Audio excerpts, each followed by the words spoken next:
This channel does not promote any violent, harmful, or illegal activities. All content provided by this channel is meant for an educational purpose only. ভারতে এই মুহূর্তে ক্ষমতায় রয়েছে একটি হিন্দুত্ববাদী দল ভারতীয় জনতা পার্টি।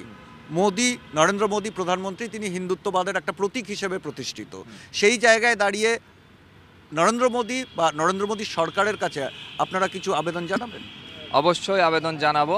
আমরা বর্তমানে যে জিনিসটা বিশ্বাস করি, অতীতেও আমরা পাশে পেয়েছি। আমাদের প্রধানমন্ত্রী, অখণ্ড ভারতের প্রধানমন্ত্রী শ্রী নরেন্দ্র মোদীজি, আমরা তার কাছে করজোড়ে অনুরোধ করব, আপনি এই মুহূর্তে আমাদের পাশে এসে দাঁড়ান, আমাদেরকে সহযোগিতা করুন, যাতে করে আমরা আমাদের এই আন্দোলনটা চালিয়ে যেতে পারি এবং আমাদের যে সংখ্যালঘু হামলাগুলো হচ্ছে এগুলো সঠিক তদন্তের জন্য আপনি আমাদেরকে সহযোগিতা করুন।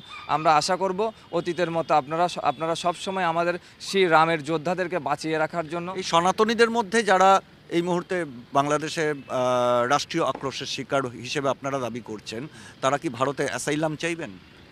আমি মনে করি এই মুহূর্তে নিজের জীবন বাঁচানোর জন্য ভারতে আমাদেরকে একটু সহযোগিতা দেয়া হোক, যাতে যদি বেঁচে থাকতে পারি তাহলে আমাদের আন্দোলনটা হয়তোবা বেগবান হবে। কিন্তু আমরা চাই আমরা দেশে থেকে আন্দোলনটা চালিয়ে যেতে। আমরা দেশ ছেড়ে কোথাও যাব না। এই দেশ আমাদের মাতৃভূমি, আমরা এই দেশে জন্ম নিয়েছি, এই দেশে আমাদের বেড়ে ওঠা এবং এই দেশে আমাদের মরতে হবে। আমরা চাই এই দেশে থেকে আন্দোলনটা শান্তিপূর্ণভাবে চালিয়ে নিতে।